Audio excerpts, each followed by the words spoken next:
తెలుస్తుంది. అది ఏం వస్తా ఉన్నాలో ఏం పోతా ఉన్నామో అనే దాన్ని బట్టి అది మనకు ఇంత పేమెంట్ వచ్చింది, దానికి ఏదైనా చేయాలంటే మనం చేయొచ్చు.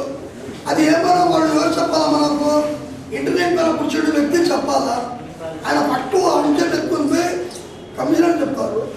కమిషన్ వచ్చి మనకి ఇంత అమౌంట్ వచ్చి ఉంటుంది అంటే దాన్ని బట్టి మన దగ్గర ఎంత కౌన్సిలర్లు ఉన్నారు, ఏ పట్టు ఎంత పెట్టాలా, మన దగ్గర డబ్బులు ఏమన్నది ట్యాక్స్ ఎంత కలెక్షన్ ఉన్నారు ఇవి చూసుకొని మనం ఏమైనా చేయగలుగుతాం. ఏం ఇప్పుడు సంవత్సరం అయింది, సంవత్సరం నుంచి ఏ పొద్దుైనా కానీ ఆ ఇంటర్నెట్లో ఏమైనా వచ్చింది కమిషనరు చెప్పిండలేదు. 2 కమిషనర్లు పోయినారు. ఆయనకు అడిగితే ఏమయ్యా ఏం వస్తా ఉందంటే నాకేం తెలియదు, ఏం చెప్పరు. ఎవరికి అడగాల? నేను ఎవరికైనా పిలుచుకుని వచ్చి కంప్యూటర్ పైన ఎవరికైనా కూర్చోబెడదామంటే అతను పనికి రాడు. ఏమయ్యా అతను నేర్చుకోవాలా, ఎప్పుడు నేర్చుకోవాలా, ఆయనకు అంతా తెలుసు, ఆయన కూర్చోబెట్టండి. చేయకపోతే మళ్ళీ మాట్లాడదామంటే అవసరం లేదు. ఇప్పుడు డెట్టు వర్క్ పైన మంచి పెట్టాం, తీసుకొని వచ్చి ఆయన కూర్చోబెట్టి ఇవ్వలే. ఆడకు మంచి తీసుకొని వద్దాం, ఆయన కూర్చోబెట్టి ఇవ్వలే.